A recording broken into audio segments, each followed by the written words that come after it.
appreciate everybody taking time out of their busy schedules to join me for the next 30 minutes. I love this topic. In fact, I've done it a couple of different times for, just financial services and insurance audiences, and I've done it for those that have a broader audience. So it's tailored really for everybody. I think you should be able to get something out of it. Everybody should be able to get something out of it. So with that, I'm going to get started here. Just by way of a little additional introduction, I have spent my whole life, working life, in the insurance and financial services business, but I work with a lot of folks outside of that industry as a certified professional business coach. And this topic is a pertinent one, so let's dive right into it. So let's talk about the recruiting landscape, because I think that's something that is very important that we need to talk about here. By 2040, 1 in 5 will be 65 years or older. 1 in 8, which was in the Census Bureau in 2000. So we do have an aging population. Recruiting firms report being challenged to find skilled professionals needed. I want you to keep that thought in mind, skilled professionals, and we're going to talk about that. 1/5 of the financial services profession is 65 years or older. And that's from J.D. Powers. And then finally, this is a very interesting statistics in the insurance and financial services world. 100,000 financial security professionals will retire over the next 10 years. So what's our plan for these people? That just gives you, that sets the background about how important this is in today's environment. So Tony Hsieh, who is the former owner of Zappos, said if you add up all of the bad decisions of the bad hires made in the course of Zappos history, it's probably cost us over $100 million. Pretty expensive, pretty expensive. So I'm going to try to share a segment of hiring that maybe you have or have not done in the past. And I think it's something very important in today's environment. So let's talk about some of the things you should consider. First of all, what's your ideal candidate profile? Do you have one? If you don't, you might need to think about doing that. Have you set the stage for the process? What is your process? Because folks are going to want to know, is it a one interview process? Is it multi-interviews? Does it span a week or a month? What's your process? Are you ready for the situational interview? What is the situational interview? We're going to talk about that. What's the culture of your firm? Very important topic for both recruiting and for retention. How will you leverage your newer and tenured advisors, professionals, and staff for the next generation? Lots of institutional knowledge leaves when those folks leave, and it's not captured in a book anywhere. So how are we going to capture that? And how are you taking care of your team? I know we forget sometimes about the team members, and it's become a very popular thing nowadays is teaming within not just the insurance and financial services business, but I see it in a lot more companies out there where people are teaming to make the business more successful. So how are we taking care of the team?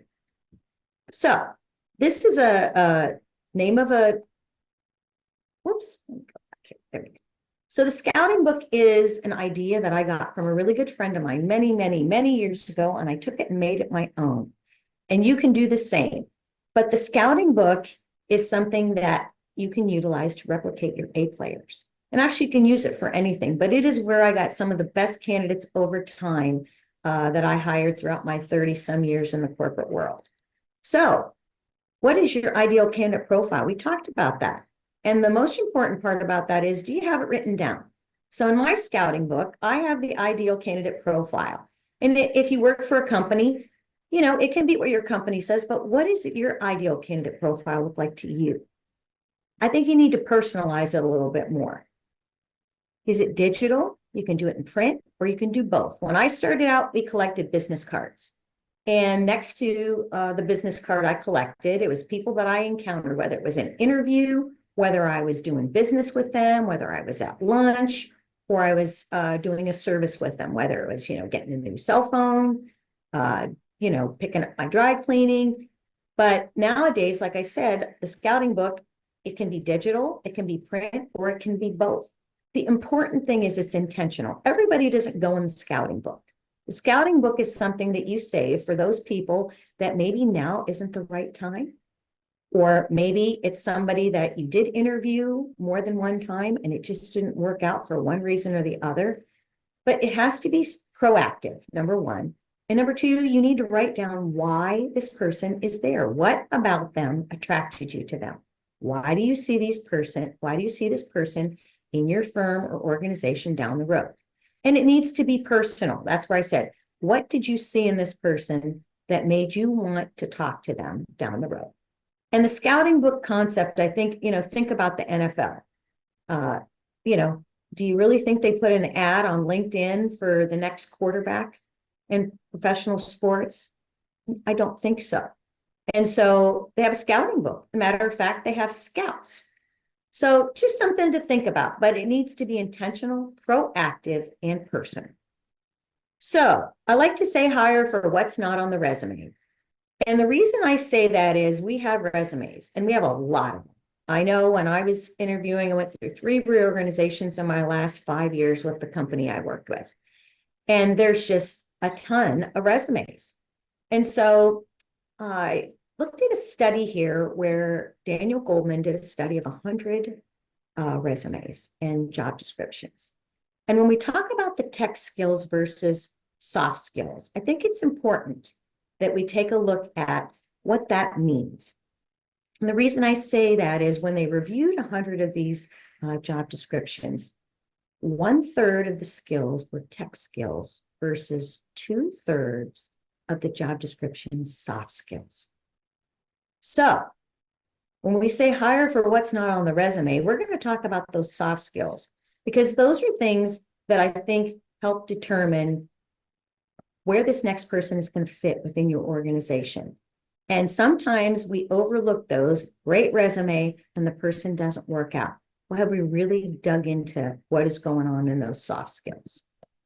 So we identify the skill that we want, and then what question can we ask to get at that particular skill? So let's talk about that a little bit more. The reason I have a shovel on here is because we want to dig. We want to predict the future by digging into the past. And that's where the situational interview comes into place. We want to put that person in that situation and we want them to tell us exactly what they did, not aspirationally. We want them to tell us what they did. Describe it. How did you do this? Can you tell me exactly what you did? And the reason we want to do that is because the past usually does help us predict what's going to happen in the future. And so that situational interview is very important. So when I say identify skills, these are 3 common ones, whether you're looking for an employee or an entrepreneur. I think these kind of span them. They were 3 of my favorites. So when we talk about initiative, what is a question that we can ask in that interview? Describe a time when you you were working independently. How did you meet your milestones? What did you do? How did you set your goals? How did you hold yourself accountable? Did you have somebody help hold you accountable? You want them to describe the situation, not what would you do. What would you do? You can kind of fluff it up a little bit. And really, we want them to tell us what they did. And sometimes you may have to ask them, it might not be in their professional life, it might be something in their personal life. So you want to be open a little bit there. Collaboration is a big one, especially in the remote world that we're working in nowadays. And it's very big with clients I work with in big companies. A lot of times they say, I just feel like I'm in a silo. So when you're interviewing, how can you determine whether people collaborate or not? Tell me about or describe a situation where you've had to work with a team member from another department or somebody you didn't know, and their success, what your success was predicated on whether or not you could work with them or not. Or tell me about a time you had to work with somebody that was difficult to work with. What did you do? How did you handle it? Empathy is a big one, and it's growing in popularity in interviews and hiring, because today people are embracing their softer skills. And so, empathy, I think you can ask a lot of different questions on that, but the one that I like to use for empathy is, tell me about how you dealt with a difficult coworker, client in the insurance and financial services business. You have to handle death claims for life insurance. You have to handle people being in accidents, and you have to be empathetic. And so you've got to ask people, and just about any business, I think you want that empathy, but you want to ask them, tell me about a time you dealt with a difficult customer. What did you do? How did you diffuse the situation? So those are all questions that you can utilize, but we want you to dig into the past and get them to describe the situation. These three, I just read an article in the Harvard Business Review, and these three things seem to be hiring trends. Entrepreneur, whether you're an employee or going to be an entrepreneur, more and more folks that are hiring are looking for people that have that entrepreneurial spirit. So what might you ask? Well, I think you might want to ask them, describe a situation or tell me about a time when you took on a project that hadn't worked in the past and everybody thought would not work. How did that come out? Or tell me about a time that you failed miserably. What did you do? Tell me, would you take it on again, knowing what you know now? Would you do different? Curiosity. This is one that I think is becoming more and more important. It actually helps determine your creative side. And really, companies are looking for, whether it's an entrepreneur opportunity or becoming a professional or just a line level employee. We need creativity. And curiosity comes from asking questions. So I never object to people that I'm interviewing asking questions, because I think that shows that they want to learn and that they want to create. So that's a very popular one. And adaptability is probably the most trendy and most important thing that folks are looking for. I think the pandemic brought that on, and it is even more important now, because I know in the industry I work in, and 2 or 3 of the other industries with folks I work with nowadays, things are changing so fast and people have to be able to adapt. So, what did you do? What have you done since you went from working in an office full time to working remotely? How have you adapted to that? Do you find it difficult? Are you happy about it? I was just on a call with a group of folks that have gone completely remote. And I asked them, I said, how do you feel about that? And some of them were happy, but some of them were not. How are you dealing with it? What are you doing? Again, all questions that I think are very important, and you get people to embrace the soft skills. This one is probably in my, 30 some years in the business, is probably the most important for both hiring and retaining folks. What is your company's culture? And like I said, I spent 32 years with the company I was with, and I stayed there. I went to work for them, and I stayed there as long as I did because of the culture. I loved it. It's a multi-billion-dollar company, but it felt small, and I loved it. And one of the monikers was that it was like a family, and I felt like that. In fact, most of the people that I worked with over time, you get to know their families, their children, some of the ups and downs in their lives over time. It was like a family. I'm still very good friends with those folks. And so what's your company's culture? And I think the last several years, I mentioned I went through several reorganizations, and I would tell you more and more candidates want to know, what is your mission? What is your vision? What are the core values? They want to know what the purpose is of your organization, more so than the compensation. It is so interesting to me how this has become so much more important to folks that are interviewing for work nowadays, whether it's an entrepreneurial opportunity or, an employee role. So I think that embodying these things and really talking about them, there's a variety of ways. And that's why I have socialized, team, and personalized, because I think you've got to socialize and embody those particular things from the organization. So I can use myself as an example. I felt very strongly about the mission and the core values of the company I work for. I try to take that down on a local level. I moved 10 different times. So cultures from different states to different states are different, but we were all in the same business. So, and we shared the same culture with the company, but it looks different in a big city versus a rural, small area. And so you want to bring that, socialize it as well. You want people to know that this is something that you've embodied. So I'll give you an example. When I moved to the South, things are different in the South. I grew up in the Northeast. So things are a little bit different, but I learned about the culture in that area, and I took the company culture and I brought it down on a local level. People here love to break bread together. They love to eat and they love to get together and they love to talk.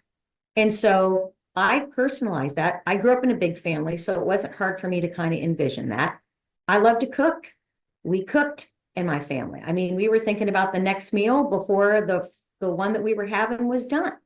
And so, you know, budgets got tight in my tenure with this company I was with. And so I decided to start bringing things in when we would have a team meeting. And first of all, I turned the crock pot on at the beginning of the meeting. And by the end of that meeting, everybody was so excited to eat. Nobody really wanted the meeting to go on much longer. And it kind of set the setting and it personalized it. And it also gave my team a different, they saw me in a whole different atmosphere. They didn't, you know, I was the leader and a lot of them didn't know I cooked. Some of them had no idea about a lot of things about me, but it brought it down on a different level and they saw me in a whole different light. And it did make things different in a good way. And I felt like we could connect on a different level. And so I recently sat through a presentation by two successful people from different firms. And both of them talked about this culture because they both had very different ideas about how they were running their business into the future. But the one thing that they both said about the culture was that one of them said it's the connectivity of people in my firm. People feel connected to that culture. And when they feel connected, they want to stay. And the other gentleman said that he had over 90% retention of the folks within his firm. And he said, it's because I've instilled a sense of purpose. And we have the value system in place that everybody embodies. So two different ways, but they both pointed to culture independently when they looked at what helped them retain people within their firms. This slide here, I just like to remind people, you know, this is something a friend of mine posted, and a lot of people are into the social media. You want people to see that your firm is fun, that you do fun things, and that looks different in every industry. You know, some people might have a more serious side, but you know what? Your company has culture quirks. And this one, I believe, was maybe for Google. They were doing something with Google, and you know, the moniker there was googly. But you want to have fun, and you want to make sure that you don't overlook your culture's quirks within your organization. And it brings a little bit of fun. And you know, you can post these things and have a little bit of fun on social media with them. The power of the one-on-one. This is one of the things that I see a lot in the insurance and financial services business. But I'm starting to learn as I work with other organizations that this one-on-one is something that really does help with retention. And I like the C's. I have the 5 C's here, and I'll tell you why. Connect, communicate, collaborate, challenge, and celebrate. And next to connect, I have wins. I used to ask my folks at the end of the week to tell me what was something that they had a win this week in. One thing.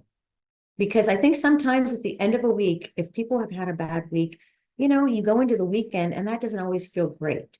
And in those one-on-ones, it's great to ask somebody, so, hey, tell me, how are things going?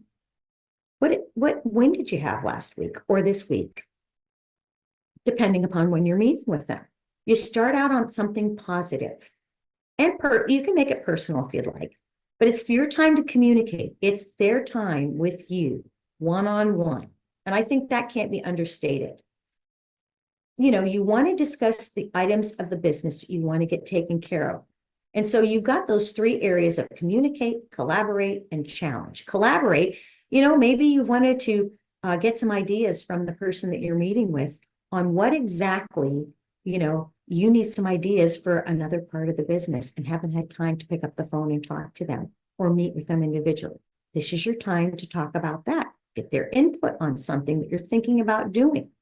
Challenge. This can be used if something's not working. It might be that time to have a little uncomfortable conversation, or push back on something that maybe they've been doing and or saying they're going to do, and they just haven't gotten around to doing it. And then finally, celebrate. You want to end on a positive note. It could be a milestone of some sort. It could be an anniversary, a birthday, an anniversary, maybe for their marriage or an upcoming baby. But you want to start the meeting and you want to end that interaction on a positive note, because that's how people associate their experiences. And then you get your business taken care of in the middle. So it's not just a bunch of happy talk. You get your business taken care of and you can get down to brass tacks in those middle areas, but you start and end on a positive note, get your business taken care of, and you leave on a positive note. These are some of the things that I've seen over time that really work well for helping retain people, because they feel like it's their time together. And really, if you're running a meeting, you do a general meeting with everybody, you can do these as well. You can start your meeting and end your meeting on a positive note and get the business of the day taken care of. So it really works in a general meeting, but that one-on-one seems to be something that's very important. Finally, leveraging your advisors and professionals and staff for the current and the next generation.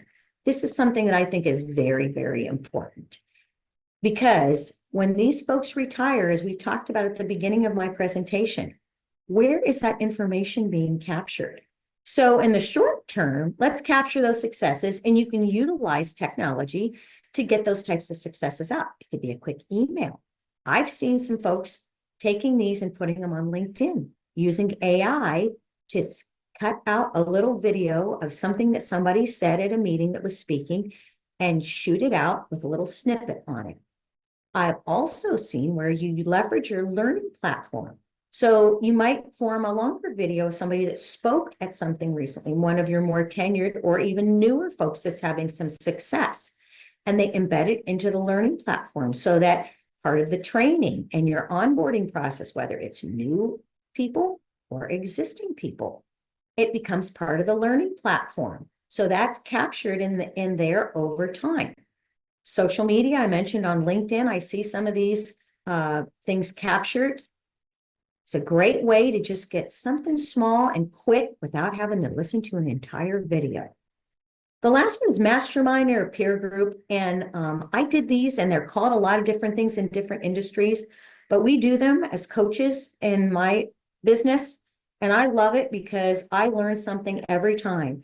And if you bring an issue or something you're having a challenge with in your business to this group, we get together at once a month, and I might not have anything that's on my mind or that I need help with, but I listen and I always get something out of it.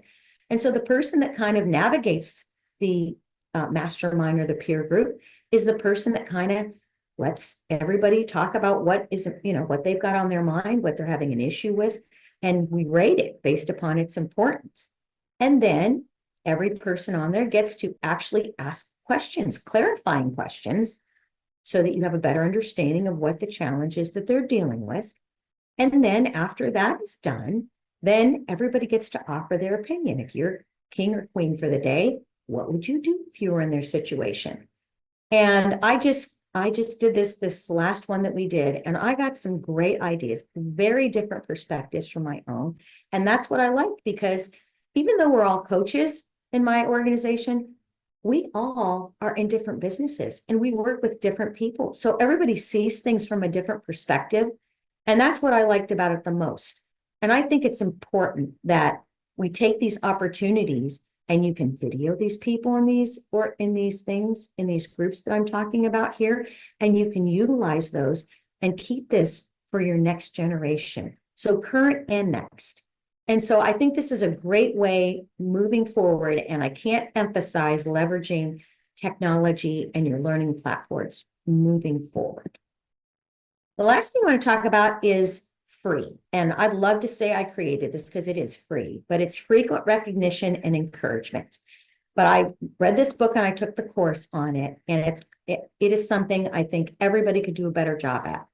And that is really to take the time out, I say, to catch people doing things right. I used to write it at the top of my task list every day. And I would try to make sure that anybody I encountered, or if somebody had recently done something, that I tried to call them out and thank them for it, whether it was in an email or text, or if we were on a call. But I want it, and when you're in person, it's a lot easier to do, but everyone isn't in person anymore. But, I think it's something that we could all do a better job of. And this is how you take care of your team. People want to know that they count. They want to be heard. They want to be included, and they want to know that they're seen. And so there's actually things on LinkedIn that you can utilize that are pre-padded, where you can call people out for doing something great. And so I like to say I catch people doing things right. And this is something that I think is very important when you look at employee engagement and team engagement. It matters.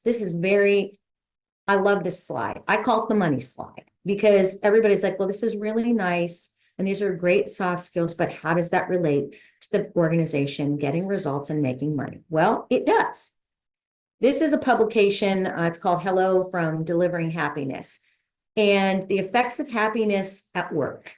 Because when people are happier, they're going to do well, and they're going to be more creative.